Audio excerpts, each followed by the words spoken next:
Hello, hello, hello. What's good, everybody? It is Thursday night, and we are ready to get into a new one. We're about to get into this new show called Gen V, and it is a crazy one, and I couldn't be happier to go down this rabbit hole with two other people. Get me out of DeForest. What's up, Phantom D Saint? How we doing tonight? Yo, how are we doing today? Get ready to talk about Gen V. Because we saw that damn forest, and I was like, is this metaphoric or something, or an actual forest? So we're going to talk about it. Oh man, they got all kinds of things happening in this show, and it gets wild real quick. What's up, Jay Cruz? I see you out there. Oh, we already got the one of the best in the business here with us tonight. What's up, AK? How we doing? I'm all right, man. I'm all right. Yeah, the craziness in this show starts off much like the original that it's come from. So yeah, we got some things to talk about. Oh man, that's fantastic. Gen V season 1, episode 1. This one's just called God You. And we start right off on Vought's version of Sports Center, hearing that they have just drafted the first black soup to the 7. And it's showing that we now live in a post-racism world. And right out the gate, we just see that the boys are basically back. I was like, oh, here we go. Just the nonsense right out of the gate. And this family's having like a nice, wholesome, like quiet night at home, celebrating A-Train being drafted up to the 7. And the eldest daughter like gets some stomach pains and heads upstairs and finds out she's having her first blood. And if that's not scary enough, she sees that her blood floats. And I'm like, okay, where are we going with this right out the gate? This is already madness. Waiting for a Pennywise to pop out of nowhere. I'm like, Right? uh-oh, what kind of Stephen King metaphor is this? I'm like, Oh man, I had to do a double take for a second because I said, wait, hold on. I thought I was watching Gen V. Now we got bloodbenders from Avatar: The Last Airbender in here. What's happening? Someone needs to explain these things. that's the thing. What is happening? And her mom wants to know too. She seemed to have a feeling, and I'm guessing she kind of knew that it was about that time. So she heads Yeah. upstairs to help. But problem is, we find out that the parents had injected this poor girl with Gen V as a baby, and it looks like puberty is kicking those powers in. Do you think Marie knew that she had been dosed as a baby, AK? Not at all. You don't think she knew anything Not about at it? all. She didn't know anything to expect. I don't think she had any inclination on it at all, which really makes me side eye her parents a little bit because what happened is not her fault. That's She my didn't know what she needed to prepare for, but her parents did. And that's some fuck shit. that's Yeah, the exactly kids didn't really like know, really. I went to like when it got exposed in season 1, was it? When they exposed that about the With yeah, it was season Annie. 1. Yeah. Yeah, it was season 1 when they exposed it. But before then, the kids really didn't know that they were like dosed with Gen V powers. I mean, with V. that was Parents knew. yeah, I guess, exactly. but I guess that they Yeah, just thought nothing it's was hella gonna on her happen. parents. They probably thought it was nothing happened since she's been growing up and it was like no signs or anything. And here she goes, puberty happens, which kind of reminds you of the X-Men when that normally would happen earlier. Mm-hmm. So When she's in distress. yeah. Oh, that was just brutal. Yeah, I'm not sure, Jake. I don't know when the boys comes back, but I am all here for Gen V right now because yeah, Probably mid next year or something. it is very boys-ish, is how I explain this to people. This is just the boys Very. college So I kids. think they're in post-production. Oh, that'd be dope. I just heard it's coming, and that was enough. I'm here for it, and yeah, this is a nice little holdover until it does get here. Because oh my goodness, this is insanity. But as it will happen, the floating blood freaks Marie out, and she falls to the floor, creating a bang, which makes her mom bust through the door, not knowing what's happening. And that causes like a knee-jerk reaction of Marie turning her blood into a weapon and sending a blood shard through her mother's neck. Like, how horrifying a situation is that? Ooh. Are you kidding me? You don't even know what's going on, and then you kill your mom with whatever's happening to you? Like, oh, how are you not just shattered for life right there, fandom? First and foremost, you know how many times someone's like throat has been slashed in this entire series thus far? In the first 2 episodes? Like, what was the count here? Like brutally done too. Not even in a clean way. Just ugh. Yeah, you gotta bleed out every time that heart Then pumps. You're losing more. Gushing everywhere. then when your power is active for the like around the first time, you're killing your mom. And then the father jumps to like, what the hell happened? And then you scream and you kill your pops. Oh, dude. Like he is double scared and all I can do is feel sad for this girl because she didn't mean any of that to happen. She didn't Uh, expect that. She didn't know anything. Her parents really should have been on the lookout and informed her about these things. And also, I'm calling bullshit on sex education in this world too, because she looked like she was old enough to know what a period is, and that she needed to actually open the door and let her mom come in and help her. Right. Since that seemed like to be her first time. Yeah, she looked pretty freaked out about the whole thing. And then, of course, they dropped the ball all around. Like, maybe she's thinking, like, maybe this is what happens. Maybe it floats. Oh, that's crazy. Just rough night at the Moreau family household. Even then, like, blood is floating. What? Son. Granted, we have like people flying at the same time. Like, blood should not be floating up from the air like this. No. I'm sorry. And, like, who came up with these damn powers? Like, why is this even a thing? Just, oof. Lord. And again, we do have that one superhero who's, friggin' penis is like literally Mr. Fantastic. Yeah. I don't think that they'd even like come up with the powers. Well, maybe some of them. Like Hey, Homelander seems like they really just bred him off of whatchamacallit, Superboy with flight. Soldier Boy. Yeah, they're not Superboy. Soldier Boy. Yeah. Yeah, like Jake said, these are the weirdest superpowers in comic book history. Like, absolutely. I think it's more like if we actually end up having superpowers in the real world, it would just be like almost a total opposite of what like we kind of expect from like the comics. Oh, absolutely. Yeah. Absolutely. I don't know who I felt worse for, like her little sister, who is now obviously also scarred for life. Like, that is just such a crazy little scene. But flash to present day, and Marie's in Red River Institute hoping to get a scholarship into God U University. And we see her in a private room, like, honing her skills. And, okay, first, gross. Like, did you notice all the blood trails and splatter she leaves behind when using her powers? Yeah. But the show pretty much hints that she might become, like, the next Seven, because you see, like, the blood patterns. It shows, like, 6, but it doesn't show, like, a 7th one. I'm not sure. So it almost, like, hints, like, wait, is she going to be the 7th member? At least one of them, because, like, I believe 2 members are now out of the 7, they were saying within the show. So who knows? Maeve and Starlight are out. Maeve and Starlight are out. Oh, yeah, definitely. Did Amelia Clark write a comic book about a lady who had period powers? Did she? I don't know, but I will Google that later. Maybe she thinks that's what this show came up from. That's awesome. Oh, I love Linda. Oh, second, does using up that much blood, like, use her powers, like, does it weaken her? Like, when she was done training, she fell to the floor, and I couldn't tell if that was just from, like, bad memories and feeling down or weakness from a loss of blood. What do you think, Fanny? Yeah, it seems like it. What do you think, AK? What's that? Yeah, I think that's definitely the case, and she hasn't mastered how to control it yet. And also, what happens with that blood? Like, how does she replenish to be able to get back up again? Because I hope she's not putting that blood back inside her veins, because gross. Yeah, exactly. Like, maybe her body, like, makes blood a little bit faster and she can do it or whatever. But does she clean that up, or is she just leaving blood splattered rooms everywhere when she goes to train? That is another question that we don't have an answer to. Like, what the hell? Out of nowhere, it's like, oh, it's her again. Right. That was the janitor. She'd be going like, we need to expel this girl. Like, bro, okay, look, you got. She needs to make like a Dexter kill room for her training room. Okay, plastic over everything.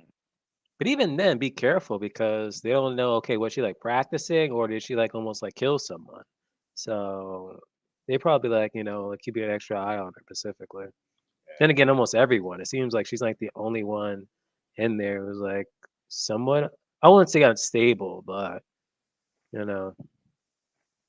Well, we know Jackie in this one that she cuts her hands, so like usually it's like her cutting her hands and doing it. So it's not just when she's on her period. She literally carries a knife so she can slash her palm and open up her veins and whatnot.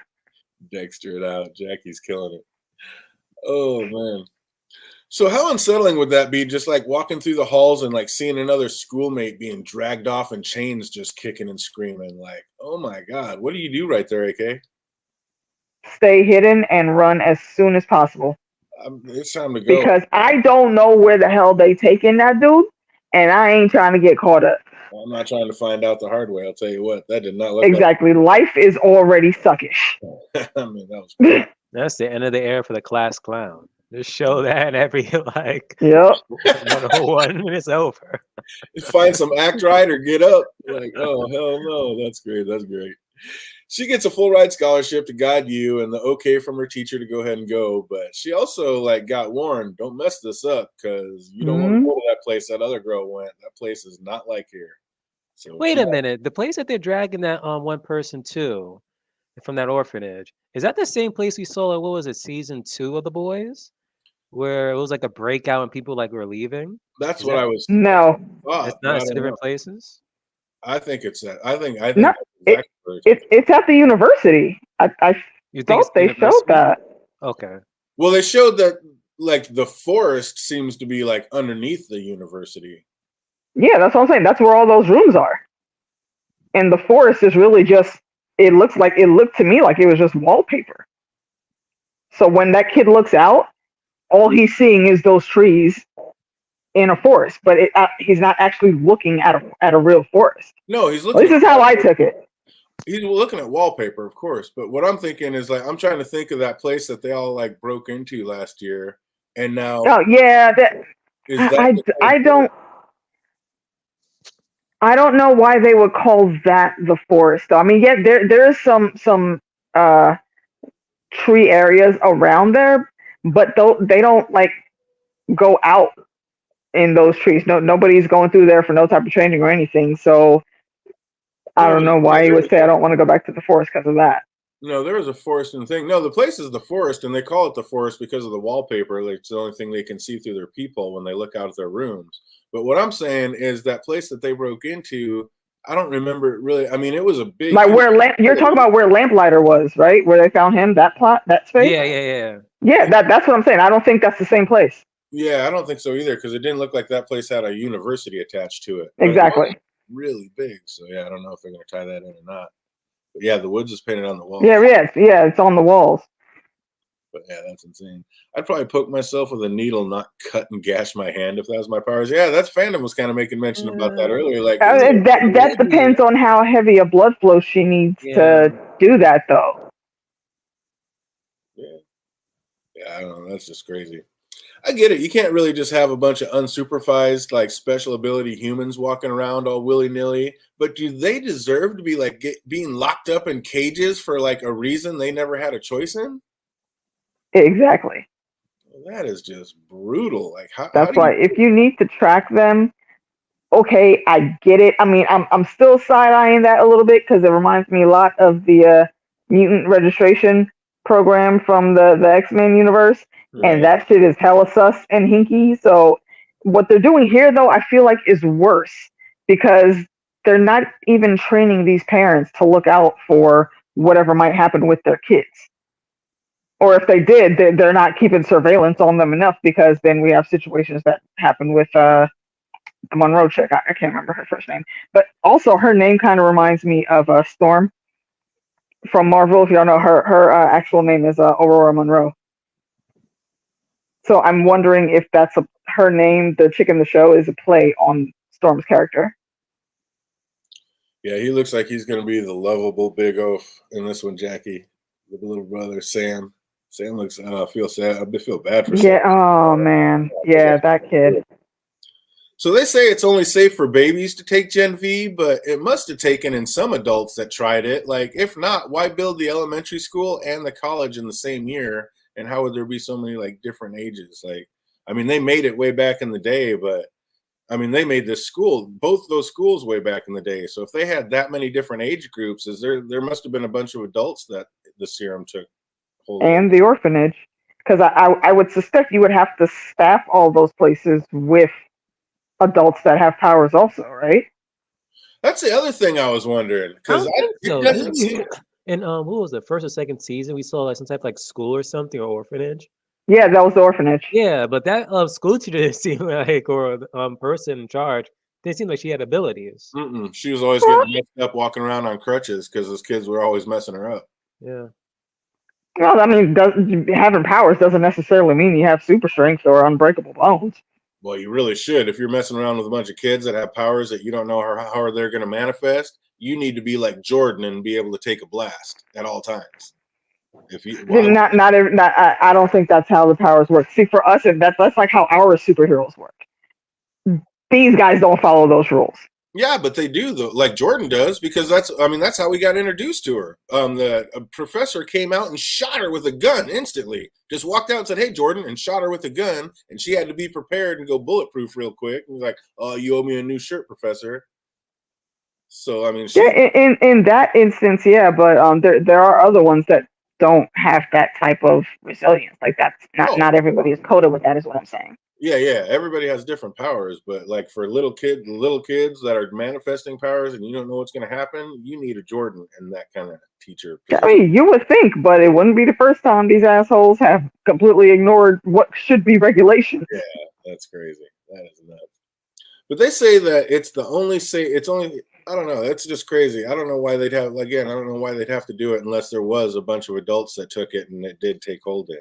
Because they made the school and the college at the same time. Like, why would you need it unless there was a huge age difference? But did you notice, like in the college commercial, they were talking about how they produced all the top tracked heroes, and like Queen Maeve ranked number 1, and A Train ranked number 1, and then the Deep ranked number 6. Dumbass. I can't believe they even showed his face in the ad. Like, really? Ain't nobody rooting for the Deep like that. Oh, that cracked me up.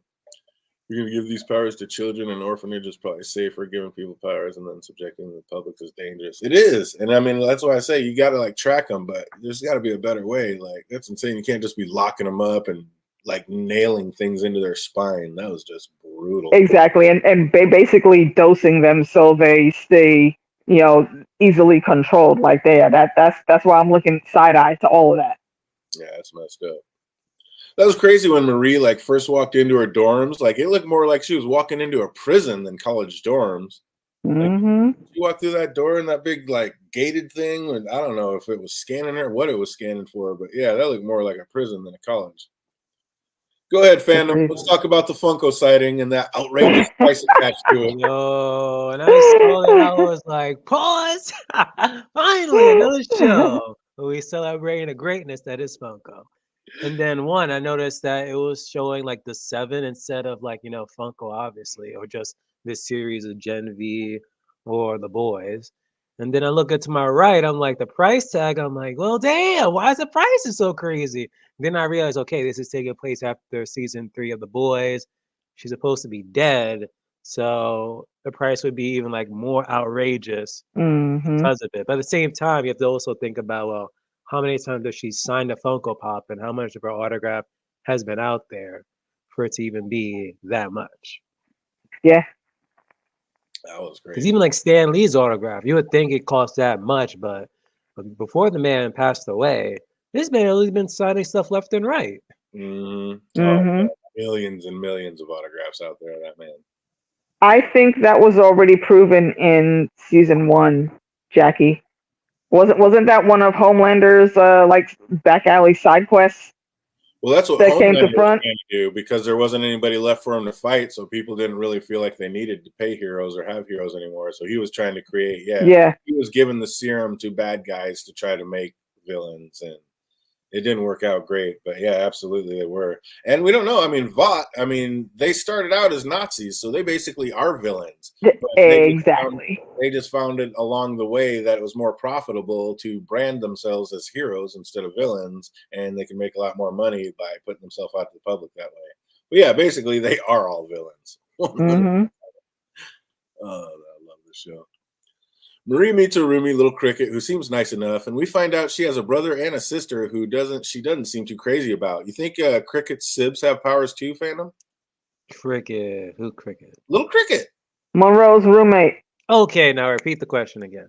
Do you think she was talking about her roomies when they were kind of getting to know each other? Cricket said that she has a brother and a sister. Do you think that they have powers too?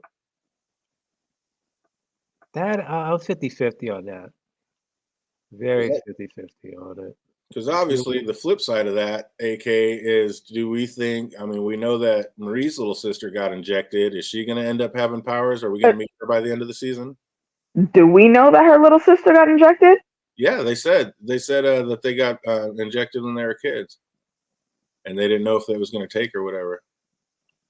Okay, I didn't hear them say her It was sister. I them. thought they were talking just about her. It was Marie telling. I think it was Marie telling Golden Boy. I think is when the scene was, and she's like, "We got injected, and mine hit at puberty or something like that. My powers hit, and I ended up killing my parents or something like that." Okay.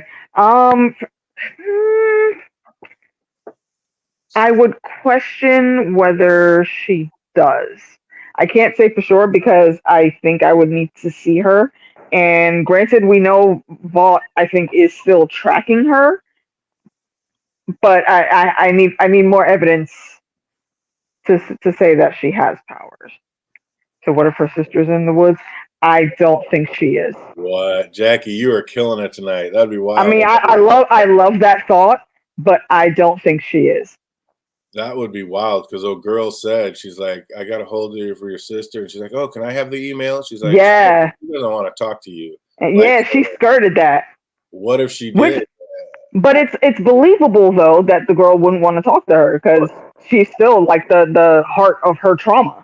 That's why it works so great. No, yeah, but if she is in the woods, that'd be very interesting.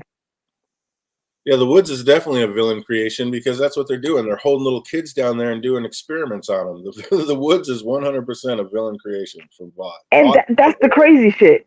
Because out of the two, from what the evidence we've seen, why isn't Monroe down there? Man. Why isn't Marie down there? Yeah, that wild ass power that she has and just how she could pop off at like the drop of a dime. You would think she would be one of those ones that they need to control. I just think that's how they do it. They bring you into a school. She was already in the special school for kids with powers. So she was already in the school. Now she's going to a college with kids with powers. I think they are keeping tabs on her. Like I said, when she walked into that dorm room, it was more like a prison than a dorm. I think that, I mean, maybe. They're putting the orphanage. The orphanage, I think, might have been the same one that we saw in season 1, though. For little kids, yeah. Yeah, that one. I think that was. I'm pretty sure it was actually. So, yeah, crazy. I love the little tie-ins and yeah, all the characters that they have for the crossover between this and the boys. It's perfect. But Marie then sees that the windows don't open. Like, why is this place set up like such a prison? Like Cricket says it's because kids were jumping out and flying off. But I mean, they could still do that just by walking outside. So why seal the windows, Phantom? There is some truth to that. And second, again, like you mentioned just like that's long ago, this place is literally a prison. Anything that wrong can happen, boom. Like, and also like within later, like a few scenes later, you see some person trying to escape. They don't want you out to escape. Yeah, like if you're free to move around, that just means you can move around campus.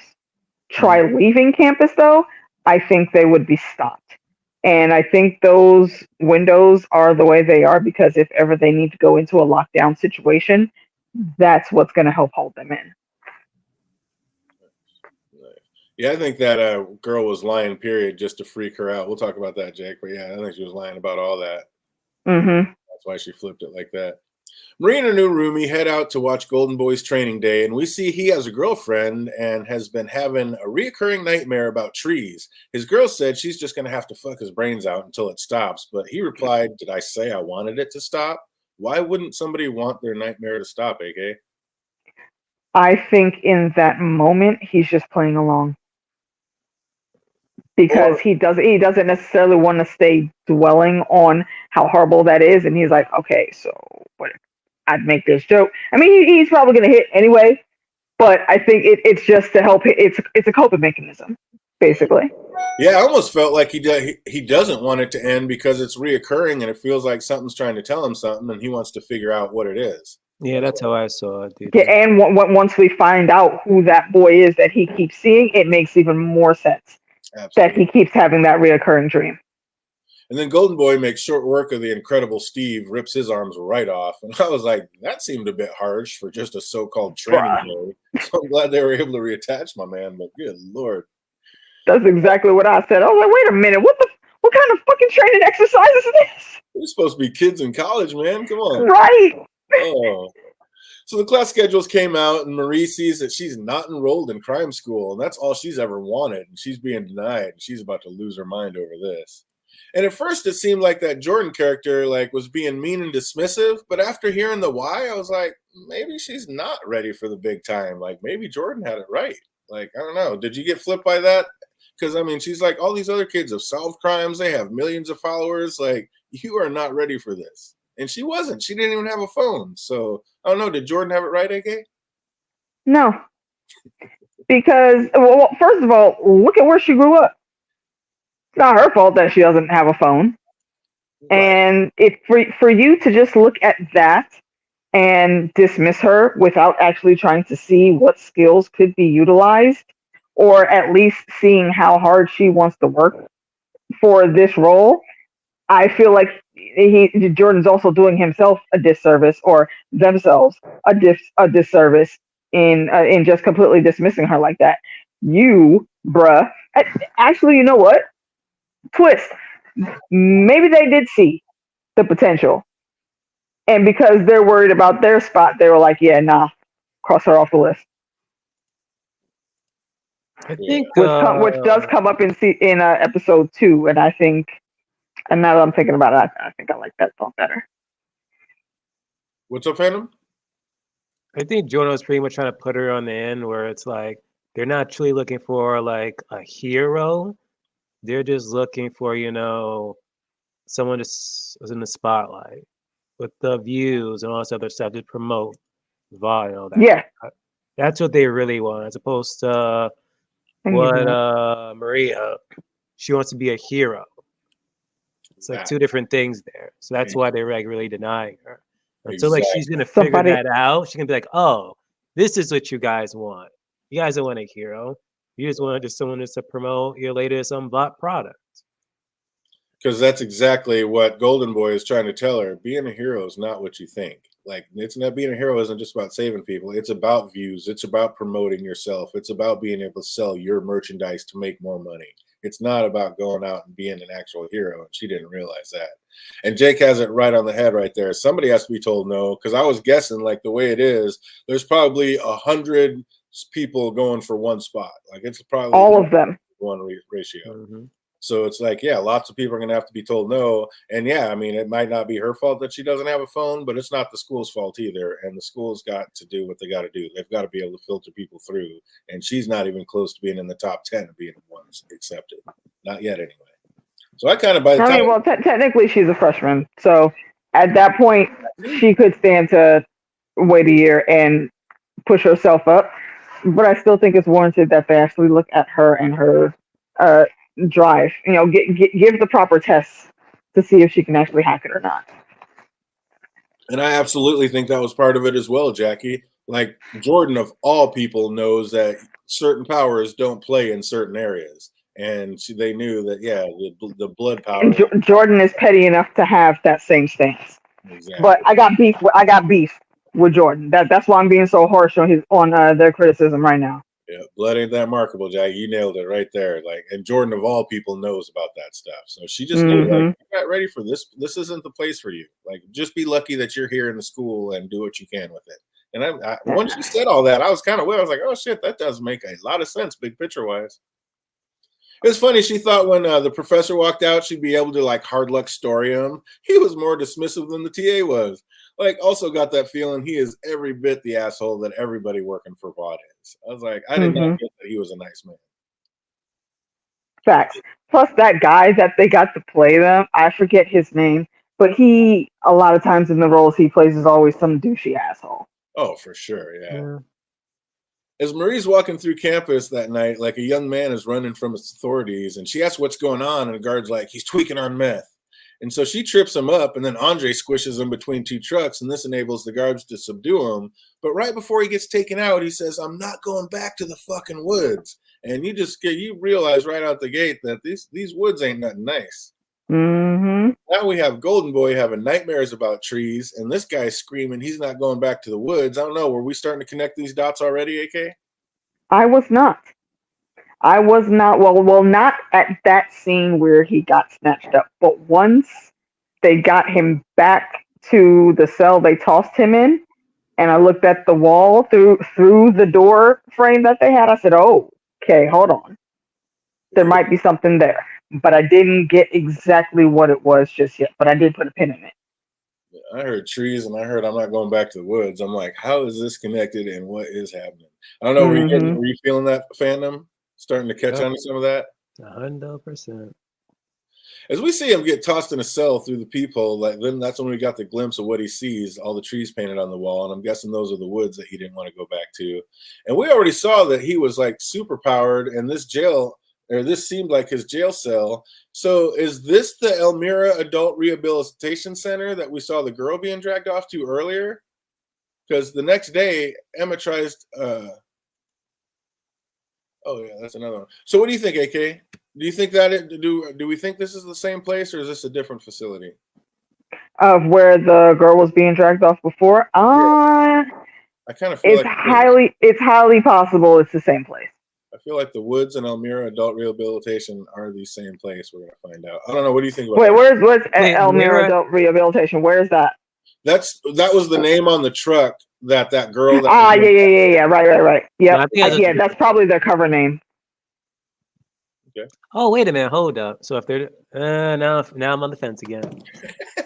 It could be the cover. It could be just a cover name, or it could be that place we saw in season 2. In season 1, you mean? I still don't think it's the same place because it was season 2. It was when Stormfront was in it, and Stormfront wasn't. Oh yeah. Okay, yeah. I don't think that's the same place. Mm-hmm.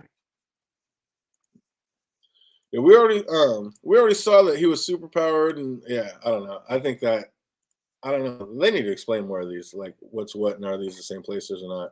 So the next day, Emma tries to introduce Marie to others on their floor, being sent to the acting side of campus, and she was not feeling them at all. Like she has got her heart set on crime fighting, and she did not like this acting guild scene. She's like, these are not my people.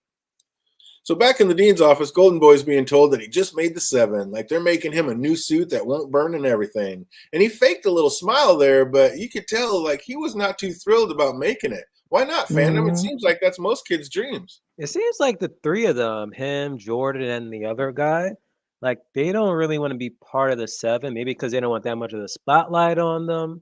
At least when it came to what's his face? Andre? Yeah, when it came to him, he just didn't want the spotlight on him. Jordan was like on the fence, a bit like me, on fence of everything on this damn streams. But when it came to whatchamacallit, is his name Jordan? No, not Jordan. Andre. No, not Andre. Oh my gosh. Andre's polarity.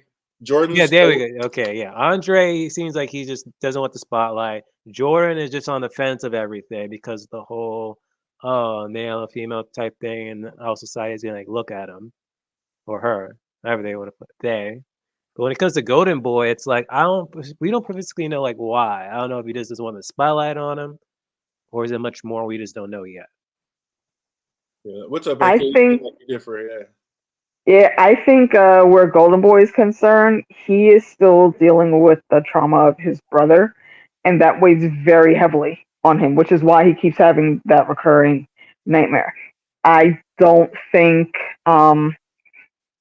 it's necessarily he doesn't want to do well. No, he doesn't actually care too much about that, but he knows that there's this path that he has to follow, until he doesn't. Where Jordan is concerned, I think Jordan very much cares and wants to be in the 7 because they need to have some place to go. And the only way that they'll be able to, properly make a way for themselves, at least in their eyes, is to be on the team, on the 7. And the 7. So I think they very much care about it. So does Andre. The 7 is the pinnacle, and I'm 100% with you, AK. I think that Golden Boy does not want to be there. He's like, Golden Boy's the one that should be there the most. Like old boy said, like he is on par with Homelander with his skills. So he kind of should be there. He's one of the most powerful ones. But Andre, he flips it. He acts like he doesn't want to be there, but I think he wants it more than anything. That's all. That's all he wants. But he always plays it down like he doesn't really want it. And Jordan doesn't play it down. She 100% lets it be known. She hates how much 100%. Down. She knows that she's as low as she is just because of what her powers are. And yeah, they're irritated. They want to be on the 7 more than anything. 100%. Yeah, only reason she's even there is because she's semi good at what she does do, and there's two people there that she's in really good with. Absolutely, and then they're gone. She is screwed.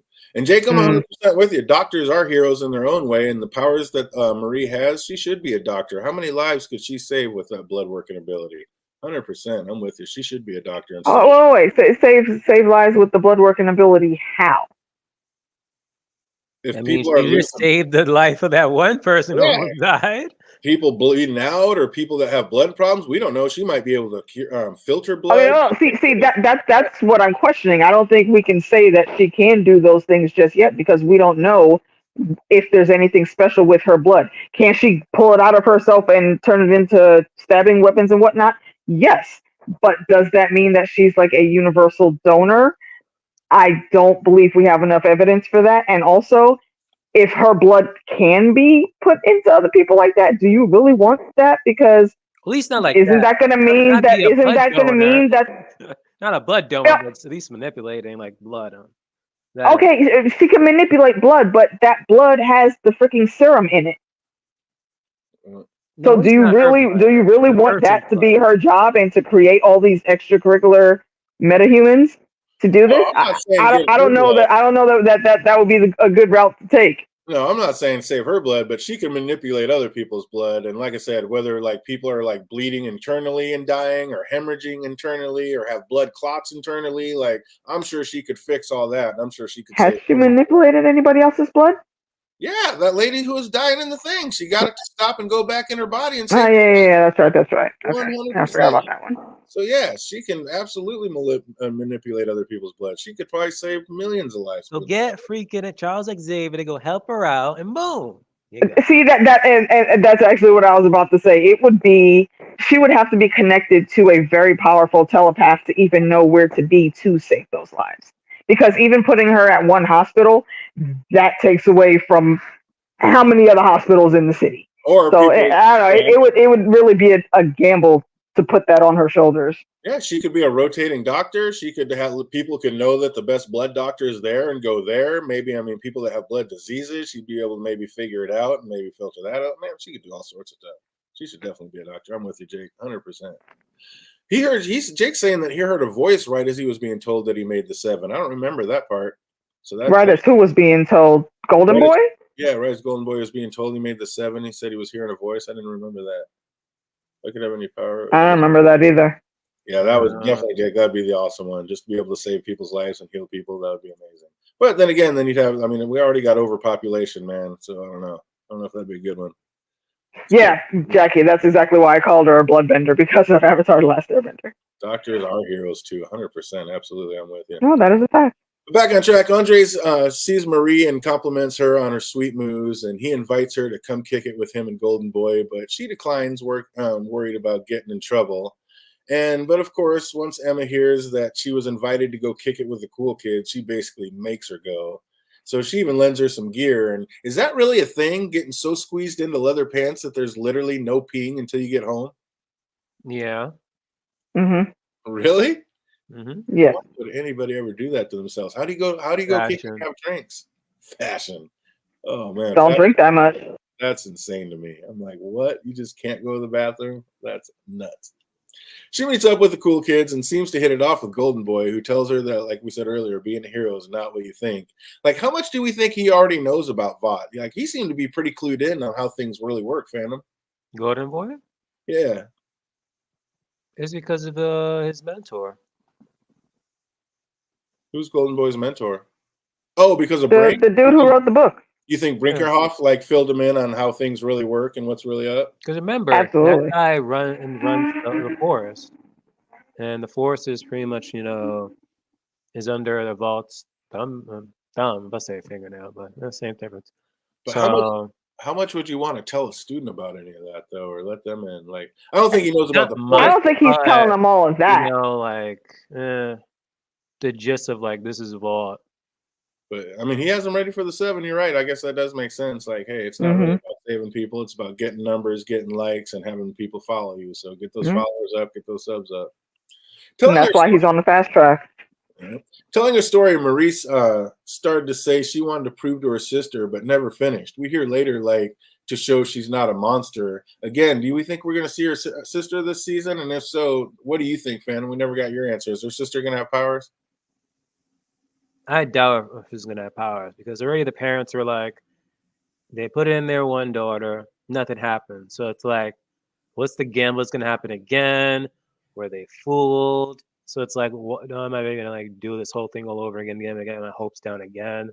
Because I forgot, didn't they have to like pay for the whole situation for the V? Probably, yeah. Imagine you got paid a ton, had to pay them a ton of money, hoping that your daughter is gonna end up getting it. Doesn't work out. Now you Actually, gotta pay again for it to be with the second daughter in hope. Do they? but when they started it, I thought actually that's how they got it into kids is they were actually paying the parents for the Oh, parents. Yeah, never mind, yeah.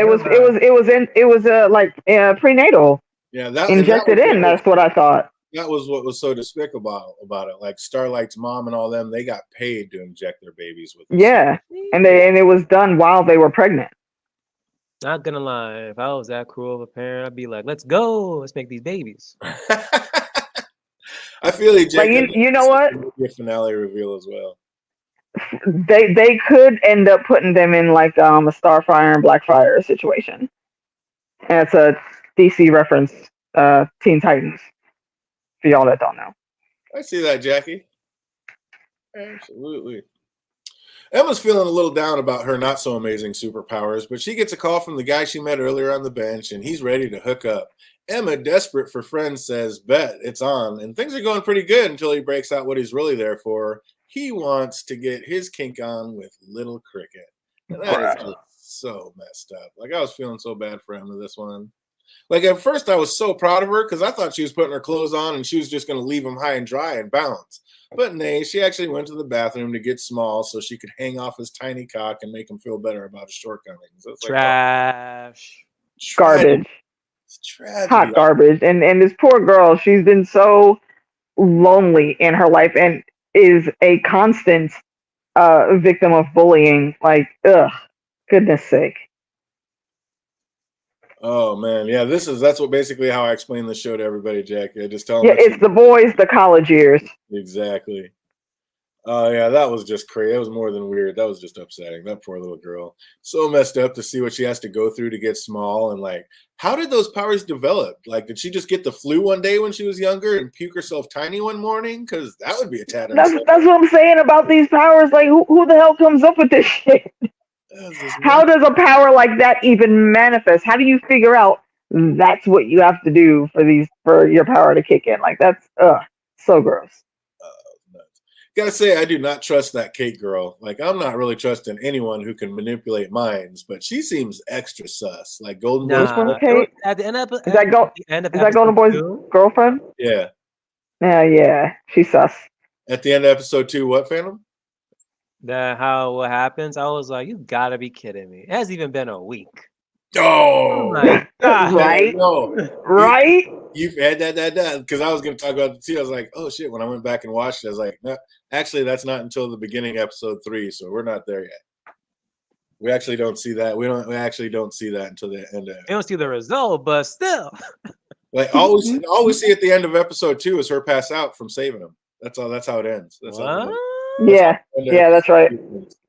It's like her falling out. Oh, so maybe I just saw like the beginning of episode 3 then, and then I turned it off. And it does. That's Prime. That Prime's really bad about that. They do that. They don't even let you know that the show ends. They just literally flip you right into the next episode to keep you there.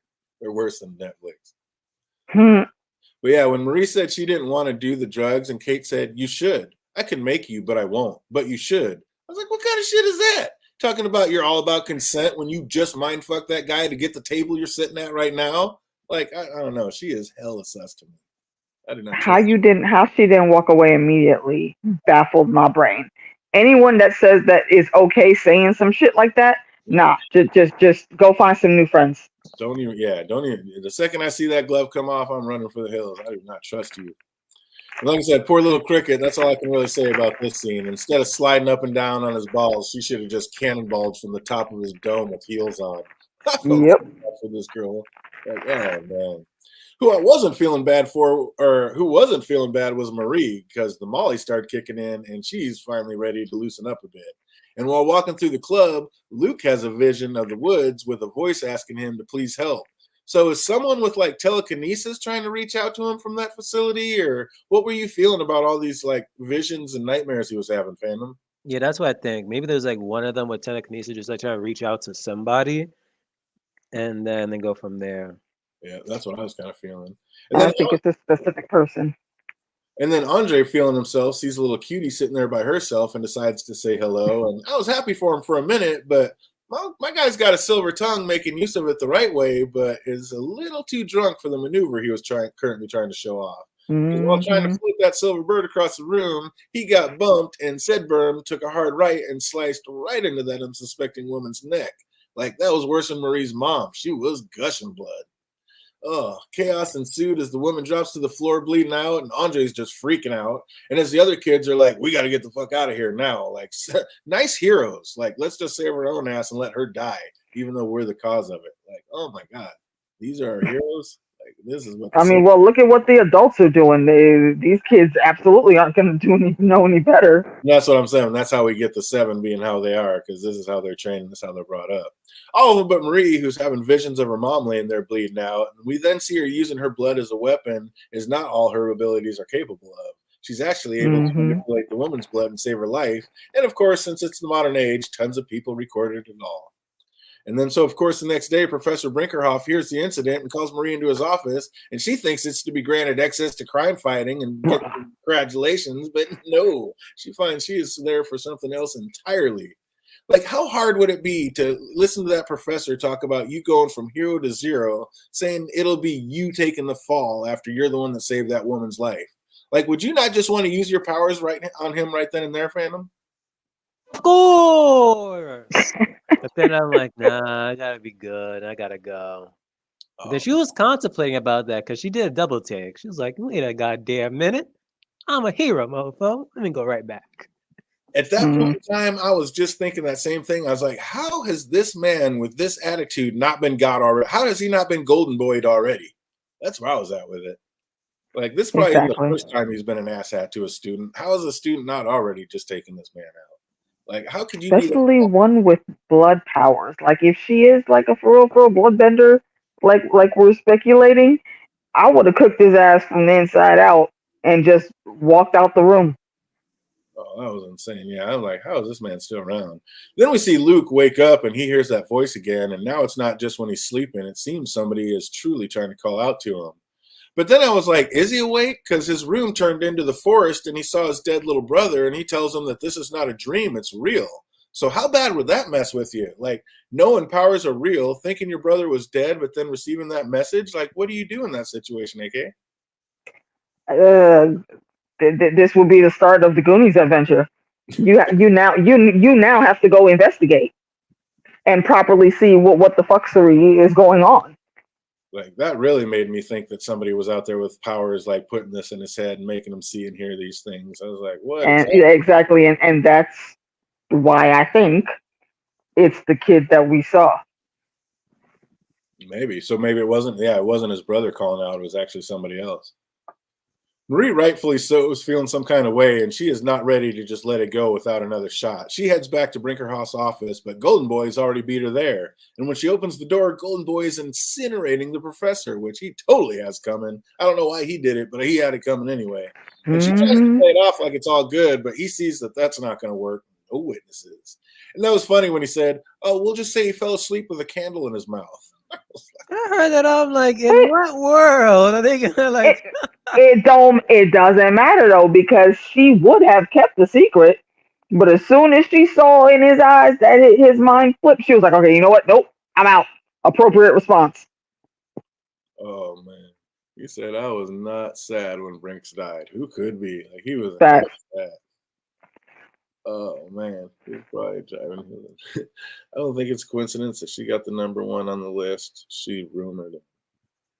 Oh, well, she's who got the wait? Who got that? Who got the number 1? Yeah, yeah, because the old girl was never on that list.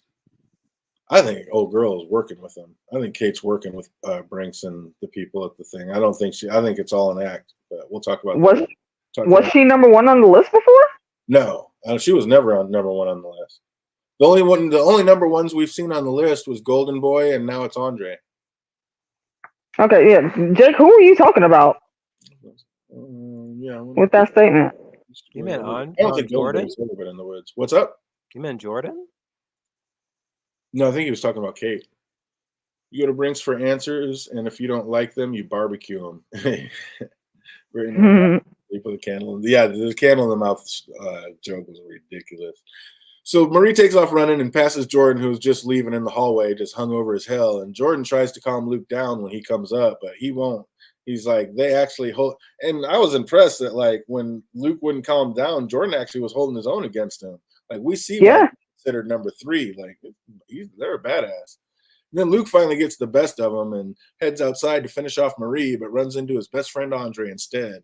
And once he calms down enough to notice that all the people standing around him are recording him, he kind of goes to Andre, gives him a big hug, and whispers something into his ear, and then flies up and goes supernova to implode himself out of the sky. Mm-hmm. Like, is his blood and body bits plummeted back down to the ground, giving everybody beneath a true golden shower? Like, how gross would that have been? Like, Marie just looked horrified, covered in Golden Boy. Like, fade to black. That was disgusting. Ew, bro, there were chunks.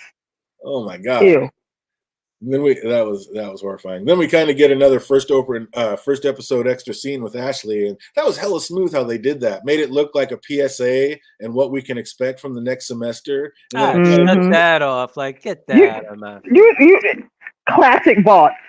That was hella clean. And then it just goes into like a long first season trailer showing us everything that's to come. Like, I thought that was hella clean how they did that. I've never seen it done like that before. That was pretty clever. They made it seem like it's an extra scene and like, oh, this is okay, and we just wanted to let you know. And then it like fades in, and everything she's talking about is just the trailer for the rest of the season. I thought that was hella tight. That was clean. Oh, so that was that for episode 1. All in all, what do we think of this one, AK? I am going to give it. I think same as I did Foundation episode 1 for season 2 on my stream just now. Strong 8.75. They hit the ground running, coming out with all of the good things, and there's a lot of mystery here that I like. The new characters, I think, are vibing quite well in the universe, so I'm looking forward to seeing where the rest of this goes. How about you, fandom? Where you at with it? I'm loving it. Absolutely. Yeah, I'm telling you, I like it. I'm up there, 8.8, 8.9. Like, it's got me hook, line, and sinker. I just been fiending for the boys, been missing it, and here we go. We need a cameo from my man here, Wapop. Yeah, it's gonna be insane. I can't wait for it. I'm all here for it, and yeah, let's go. So we got just a couple trivia questions for this one. See if anybody remembers anything about this episode. If you know these answers, write them in the chat box. If you're watching later, put them in the comment section down below. What station did the show open up on? No clue. Wasn't it some ESPN sports thing? VOT Sports? It was. Yeah, there you go. What was the actual? Yeah, absolutely. We're going to give that one to you. VSN 3. Just like kind of ESPN 3, the college sports. This one was VSN. Of course. VOT Sports Network or VOT Suit Network. That was awesome. And what show was playing? What show did they have on the opening?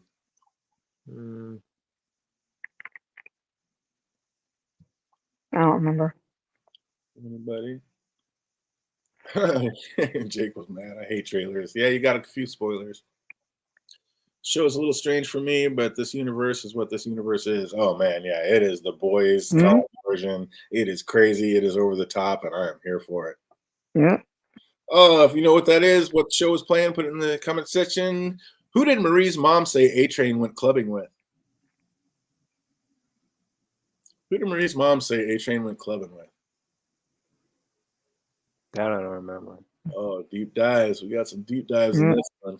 I wrote down nothing for these 2 episodes.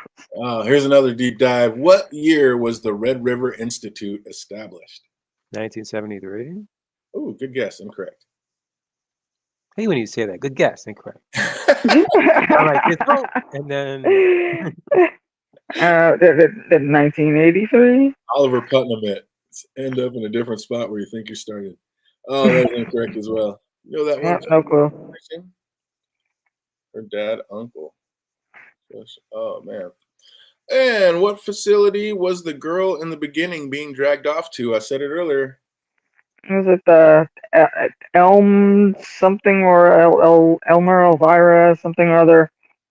Close enough. Elmira Adult Rehabilitation Center. There you go. Thank you. Elmira Adult Rehabilitation Center. Good job.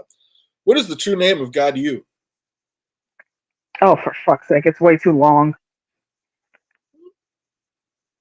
What is the true name of God You? That is incorrect, Jackie. Ooh, we put some tough ones out here. Like Galdrew something or other. Anybody remember what's the university's real name? What's God You's real name? Oh, keeping it moving. How much was Queen May's Funko selling for, Phantom? 1,700. Oh my God, Phantom missing the Funko question? No way. Wait. Or is it 17,000? Oh wait, no, it was in the thousands, wasn't it? Oh, 17,000 then. Oh my goodness. Oh, somewhere in between 17 and 30,000. It could have been 17 million. You guys are killing me right now. Yeah, look, I told you I didn't write shit down. Don't judge me. I thought sure that we would handle this one. How much was the Queen May Funko selling? It could have been 17 million, so it has to be 17,000. Let me just tell you, 17 has nothing to do with nothing. You gotta be kidding me. Get the 17 out your mind. Oh, I thought you sure. Am I sure? I thought this would be one of the easy ones. Killing me. So asking what number Funko she was is way out of the question. We don't even remember how much she was. Yeah. She was like 900 and something. Oh, that's awesome. That is funny. Do we have one? How much did Andre bet on Golden Boy, the Golden Boy Incredible Steve match? How much did Andre bet on the Golden Boy Incredible Steve match? Wow, I didn't realize. I want to say 50. Is it 50 or 100? Incorrect. Yeah. Oh, if you know that one, put it in the comment section. What time did Andre say they were meeting at the crime fighting building when he invited Marie to come out with him? Like 11 o'clock or something? 10, 11 o'clock? Maybe midnight? Although no, I think midnight. You threw one in there. We're just going to give it to you. 10 p.m. It was 10 p.m. Oh, wow. This is a tough one. At what club did Marie save the lady from bleeding out? What club did they go to that night? That's a deep dive. Yep, no clue. Incorrect. Oh, wow. Yeah, I guess these were a little too tough. One last one. See if we can go out on a bang. How many master degrees on soups does Professor Brinkerhoff have? Like 3? Oh, she nails it in the first guess. I love it. Absolutely 3. That's how you ended on a bang. Well done, you. 3 degrees. Bada boom, bada bing, and we're just going to keep it moving. Try to flow right through this one. This one is Gen V, Season 1, Episode 2, and that's just first day. And what a gruesome open with, like, the Vought cleanup crew power washing Golden Boy's remains off the cement. Like, man. Oh, they just put us right back into it. And his death, of course, just hits his friends pretty hard, but it seems Marie doesn't know how to take it. Like, she's obviously sad, but on the other hand, this may just be the place she needed to be able to stay in school, so... If she plays it right, this is actually going to work out better for her. So how mad can she really be, AK? I think she is allowed every bit of anger that she does show eventually towards a couple specific characters. But as far as think automatically thinking about it being a good spin for her, I'm sure her brain is going to get to that. But I don't think that's exactly how she's seeing it right now. This is another trauma she's dealing with. I mean, depending on who all the professor talked to, Marie may be able to play it like she never got talked to at all and never did get expelled. So yeah, because it seemed like getting expelled as far as that goes. Yeah, I think she's gonna be able to walk on that one because nobody else really knew what that plan was except for him at the time, and he's gone now. So. Unless he was told to do that and they already did know about it. But like I said, she plays it right. And then Mm-hmm. I like how Emma was there for her. Like, I didn't know what you were into, so the bong's packed and I have vodka on standby. And if you need the harder stuff, just give me a few. I got you there too. Like, Emma is down. Like, oh, I was so tight. Like, should we do it all? We should just do it all, right? And like that girl is down like Which is 4 flat tires. which Everybody is needs what makes me mad to see what she ends up having to go through. yeah, everybody needs a little cricket in their corner. This girl is. Facts. But Marie very coldly just said, I am done taking chances and playing games. I have one shot left and I am not blowing it. And I'm not mad at her. I get it. Like, she almost Yeah. everything right there. Like, good night. Just cannot blame this for her. But man, that was a rough one. Like, little cricket just trying to be a good friend. You go a little easier on this girl. But yeah, that was rough, but I get it. The next day, everyone wants a selfie with her. She soon sees why. Like, she's now the first freshman to ever make the school's top 10. And Jordan, the one who actually like held back Golden Boy, they got dropped from number 3 to number 5. Like, their powers don't play well in Dallas and Fort Lauderdale regions, and that was just kind of ruthless. Like, she's the one that saved everybody's life, and she just gets shit on. But she kind of did some shit in herself in the first episode. I mean, yeah, it's not like she didn't do anything. What goes around comes around. Like, that's ruthless. Mm-hmm. And there's a vigil for the professor happening at the school. And when Jordan went to leave a meaningful picture of the two of them, she was a little disgusted by all the fake feelers out there just doing it for the likes. And I absolutely the love bitch filming. What's that? The chick filming. I love how spot on the show can get with reality. Right? That is so how something like that would go these days. Just a bunch of fake tears and retakes for the likes. Like, Yep.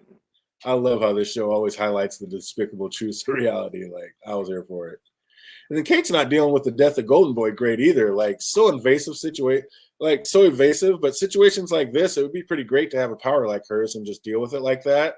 Like, oh, you want to make fun of people right now, huh? See, this is what you're going to do. Go buy a bat. And I was like, oh my God. Be able to do that would be awesome, but that's kind of brutal. But tell me, after knowing like what happened, you wouldn't let out a little smile every hour on the hour when you heard that Jumanji yelled out. Yep. Like, you have it coming. Here you go. He had it coming. I don't feel bad for him at all. As Marie makes her way through the quad, she sees everybody's hyped on her, and like she's trending on Twitter and basically going viral in life. A freshman has never ranked so high, and she fought and like survived against Golden Boy, so she kind of had it coming, but not quite all the props that she's getting. But like I said, play it right, and this is going to work out for you. She's starting to realize the scope of all this, and she is about to buy in. Like, she's realizing everything she ever wanted is coming to fruition, and she is here for it. We really can't be that mad at her, can we, fandom? Nope. I mean, this is what she's here for. She's about to get screwed. Now it's turning around. Karma, baby. She's the one that saved that life. She deserves this. Andre had a lot of nerve coming at Maria for not wanting to like get more involved. Like she said, I don't know you. Like, she went out with him one time and Luke actually just tried to kill her. Like, what did this man expect from her, AK? Bruh. What did anyone expect from her? He comes at her with this nonsense. Then Jordan's ass comes up with the extra nonsense. And I won't expound on that because I'm sure you're going to bring up the bullet point for it. But yeah, y'all leave this girl alone. Yeah, she breaks it down. Like, he seems to get it, but like I said, who didn't get it was that nasty little girl with the rat's tail. She did not seem like a good person. Like, we're going to find out more about her in the end of this, I think. But then we get another crossover character, Adam. Like, the director. Seems like he's in a director's jail for exposing himself to actresses. But Emma's taking his class and needs to partner up with somebody. And she thinks it's going to be Liam, the one she hooked up with after their little sex page. But looks like he's already moved on to Rat Girl. So that was pretty ruthless. But that was cool how Justine came out and called him out on it, saying she'll be Emma's partner. I was like, oh, did Emma just find a friend? Feeling good for about 2 seconds, but don't ever try to feel good. If you have a happy ending, you haven't been paying attention. That's all I'm saying. On her way back to her dorm, Marie receives a call that stops her cold and has her scurrying back off the way she came. And who did we think could have called to give her that kind of reaction?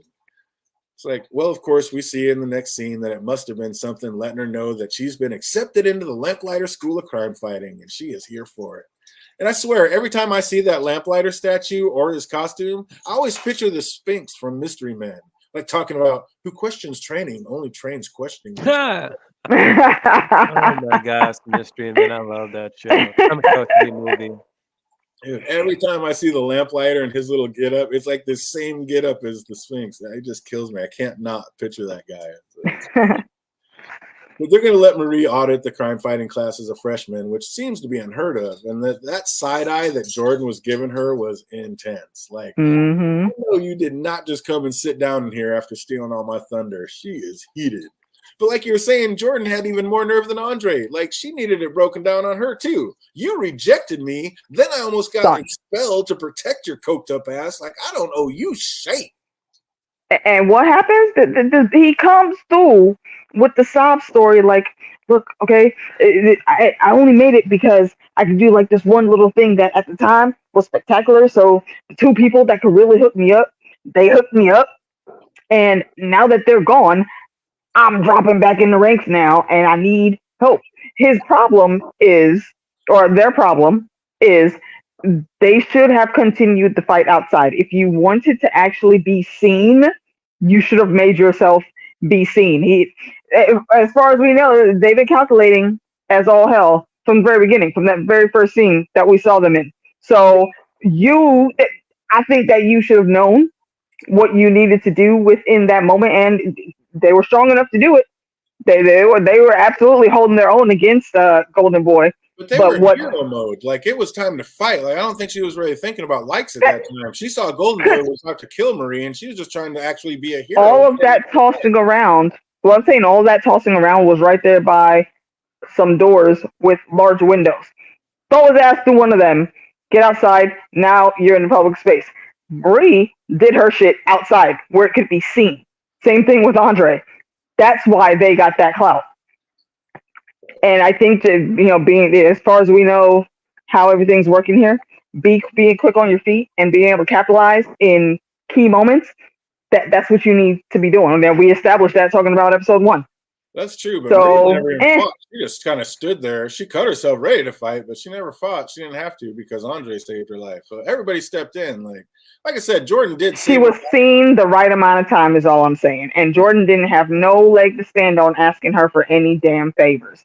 Yeah. Bitch, you rejected me. Yeah. I told you I had potential and you wrote me the fuck off. And now you want me to put in a good word for you? Fuck you think I am? Like, yeah, you did save my life, but that was after already ruining it. So I call that a wash. Like, not letting her enroll because she didn't have enough followers was pretty ruthless. This is karma coming to bite you on the ass. So Andre and Kate decide that they're not going to let it go. They're going to figure out why Luke did what he did. And tell me you didn't giggle as soon as you heard him walk off and heard that Jumanji yelled out in the back. That was so perfect. Laughed my ass off. That was amazing. What wasn't funny was seeing Emma let herself be vulnerable, thinking she was making a real friend and have it come back and bite her in the ass like that. Like, she should have known as soon as that girl started talking about followers, you have over 1 million. Mm-hmm. That's a huge difference in the multimedia verse. So at this time, like, she seems like she's the sweetest friend ever, but don't trust it. Do not. That's like a huge red flag there. I've been like, the fact, and the fact that that girl is so popular, not just online but on campus itself, I feel like she should have had her, had her third eye open, so to speak. And because that sting that comes later, oof. Brutal. Everybody there saw that Andre and Marie did not fight Golden Boy. They're all going to know they're lying. Yeah, everybody on campus, just they're perpetuating the lie through the news and the media and all that. Oh, Jackie says, I like Jordan. I don't know about Jordan yet. I'm there because, like I said, when it came down to it, she fought and did the right thing. Like, she wasn't really I want to like them. I want to, but they're hella sus and they're shady as fuck. Yeah, they're ready to play the game. They're ready to be a real 7.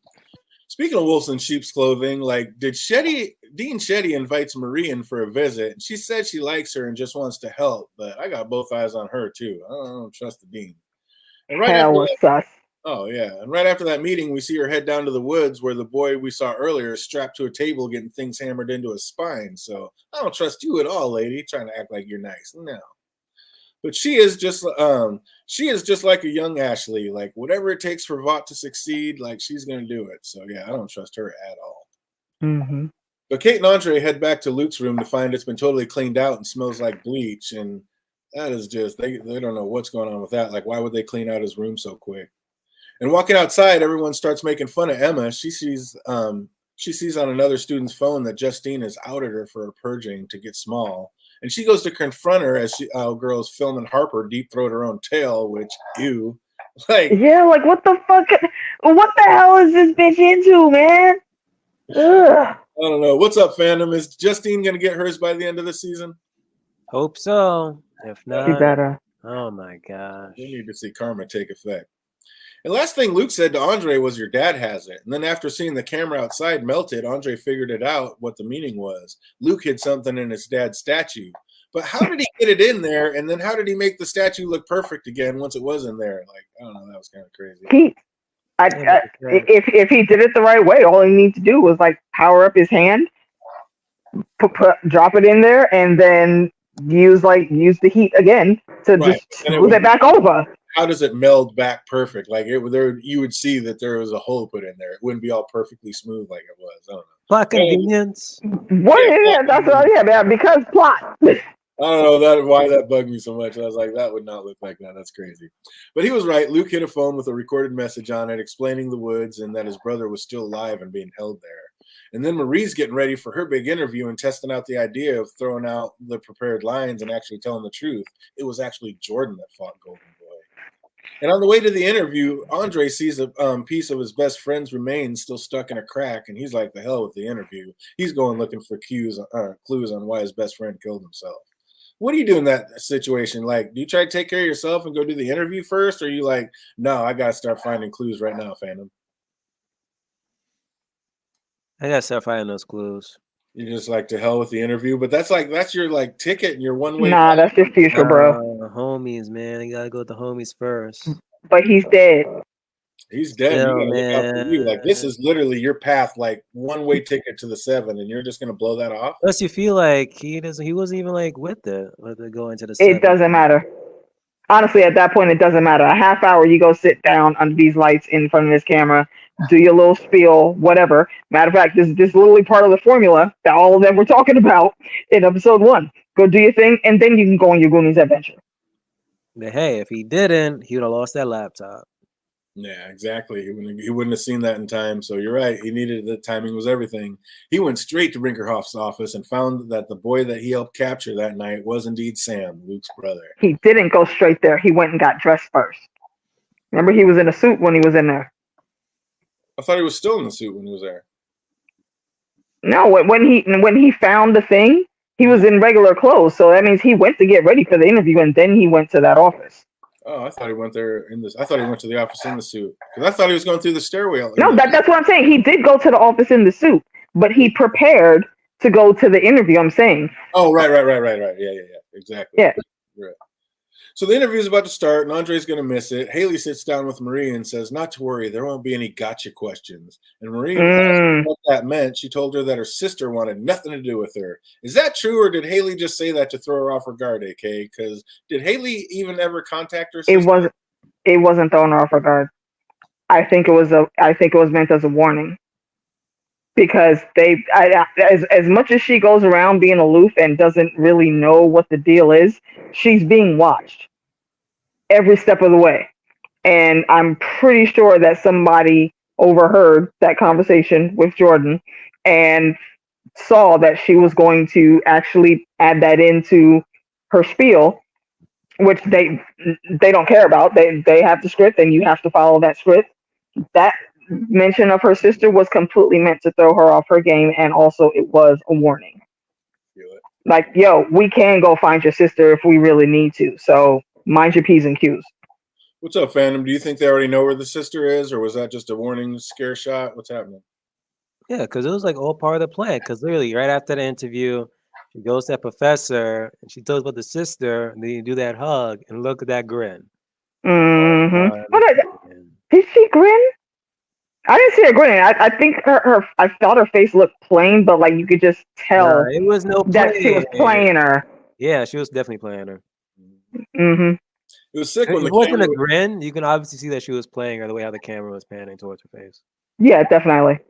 That was sick when the camera was like panning around to everybody else's face during the interview, and like some were happy, some were impressed, some were just seething like polarity, and some just wanted to see how it would turn out. Like that was cool. But she immediately felt horrible about lying in the interview and was ready to like slam some vodka with Emma.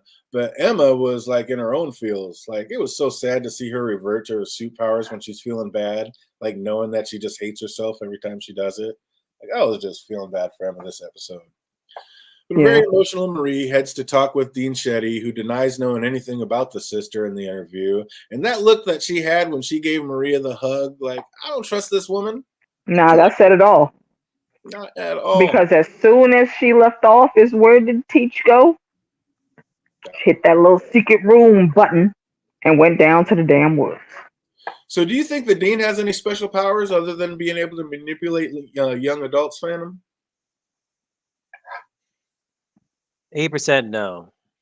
I don't think she has any powers at all. Maybe that is her power. I think she's supposed to be like the Edgar, even though of course Edgar is in different league. Is it his name Edgar? Yeah, the one who runs Vaughn. Yeah. She's not in the League of Edgar, but I think this is like Gen V's version of Edgar, so without any powers. Yeah, they brought her in to solve problems. Interesting. I almost think she's like a Victoria Newman. She's got powers and nobody knows about them, and maybe that's how that too. Maybe that's how people so easy. There's something extra with her susness. Yeah. I think she does have a power. I do too. As Andre tries to sneak back out of Professor Brinkerhoff's office, he's caught in the halls by the guards that just killed somebody else. Like, it looks like it may be curtains for him too, but Kate comes through for the rescue. Only problem is she's been pushing too hard and she's about to fall out herself, which she does, and ends up going into convulsions. Fade to black. What do you think? Will Kate make it through? We'll find out next week. And spoiler alert, as most of you already know, yes, she does. And we will be talking about all of that in the next breakdown stream. What do we think about this one, AK? I'm going to give this one a 9 out of 10 because it gave us some a bit of action, gave us some drama, a little bit of backstory going on with some of these things, and they ramped up the intrigue of it all. So I'm very much liking it, and I can't wait to see more. Matter of fact, I'm probably gonna watch episode 3 when we're done here. Absolutely. 3 and 4 are already out, and actually, and tomorrow 5 will be out. So, but we'll catch up on the third stream. Next Thursday we'll be doing episodes 3 and 4, and then the Thursday after that we'll be on 5 and 6, and then that's when 6 will have just dropped. So we'll be all caught up, and then we'll just be going one by one after that. So we're gonna Loki on Tuesday. Absolutely, and Loki's on Tuesday. Do we think Golden Boy is dead for good? He looked dead. That looked pretty dead to me. If you see the body, I think you got to go with it. And we saw all kinds of pieces of body, all parts of the body. Yeah, I think Golden Boy gone. He gone. Oh, but I'm glad he took Brinkerhoff off with him before he went. So that he did a service to humanity with that one. Absolutely. So we got just a couple trivia questions before we get out of here. If you know these answers, put them in the chat box. If you're watching later, put them in the comment section down below. How much Golden Boy merch did Ashley say she was now going to have to set on fire? Like all of it? Yeah, all of it, pretty much. There was a number amount. Anybody remember that? How much Golden Boy merch did Ashley say she was now going to have to set on fire? You know that one? Put it in the comment section down below. What was Marie's rank when she hit the top 10? 8. 8th, absolutely correct. Well done, you. What kind of bottle did Andre's dad say he wanted to crawl into when his mother died? Is it vodka or gin? You know I was here for that one. Possibly tequila. It was one of the hard ones. Oh, great guess, Jake, but incorrect. Shredding his exoskeleton. He said that. Yeah, I don't think he had an exoskeleton. Oh, he was gone. It was good. Boom. Yeah, he gone. Oh, what kind of bottle did Andre's dad say he was going to crawl into? What was Andre's dad's soup name? Polarity. Oh, Polarity, absolutely correct. Yeah, there it is. Said a few times this episode. Who did Adam show his dick to end up in director's jail? It was like some of the female talent that he was working with, wasn't it? It was a specific actress. It was whiskey, Jackie. Do you remember what kind? It absolutely was whiskey. One of the better ones. Who did Adam show his dick to end up in director's jail? Know that. Put it in the comment section down below. What movie did Adam direct? The Seven? Dawn of the Is that what Seven. it's called? Or was it called The Live? Dawn of the Seven, yeah. Dawn of the Seven. Well done, you. What sign does Vought put up on all their crime scenes? Good guess, incorrect, Jack. Wasn't a bourbon, it was a scotch. Oh, they put them up on. I don't know if you noticed, but on all the little scenes that they had the same sign that they put up. Anybody remember? Anybody notice? Don't remember. It was when they were cleaning up Golden Boy's blood all over the sidewalk. There was one on Golden Boy's door in his dorm room. There was one on Brinkenhoff's door after he died. Anybody notice all the signs they were putting up? Ooh. Hazardous something or other. Jake said Sprite. Oh man, 2 more left. What was the interviewer's name? What was that blonde interviewer's name that put Marie on tilt? Oh, Jake, nailing it. Absolutely correct. No looky-loos. If you notice on every sign that they're doing cleanup on, or every sign that they have closed off, instead of like the yellow tape, they just put up this little box sign that says no looky-loos. Wow. It was on all 3 of those. It was crazy. I was like, what the hell? No looky-loos. Absolutely correct. Good call. Good call back, Jake. So anybody remember what the blonde interviewer's name was? Random chick that is hella sus, number 3. And last but not least, what is Marie's sister's name? I want to say Ava, but that's not right. Incorrect. No clue. I only heard it said one Chelsea, time. Chloe. That was Marie's Yeah, I don't sister. remember. Oh, anybody that knows that watching later, put it in the comment section down below. That is going to do it for us. Oh, getting it dropped out. We're here, Generation V. Oh, man, I am here for it. I am loving it. Like I said, the boys in the college years, and I am loving every minute of it. Can't wait to see where it takes us. And next Thursday, we'll be right back here talking about episodes 3 and 4. So that's going to do it for us. You guys got anything going on for tomorrow? You guys doing the trivia? Nope. Yeah, we are off tomorrow. The upcoming Friday, we will be doing Halloween trivia. I have what are we talking about on Monday? I don't remember. I don't remember what are Loki actually. Monday we're gonna be talking Loki with the ladies on my channel. Then we'll be back here Tuesday, chat with the boys. And AK's channel, we are. I forget a lot of times, but we're gonna get it in there. Put our description channel down. For sure. Number down. AK Watch. Find it real easy. So make sure. Thursday I'll be on for Foundation on my channel with my cousin, and then back here again with the boys for Gen V, and we're gonna rock it out. No trivia for Friday the 13th. Oh, so sad. Yeah, the dates didn't work out. Oh yeah, got Loki. Yep, get the Loki on, and that'll be next. And boom, we'll be rocking it. Loki will be on next Tuesday. We'll be back here with the boys 3 and 4, or the boys Generation B 3 and 4 next Thursday, and that's going to do it.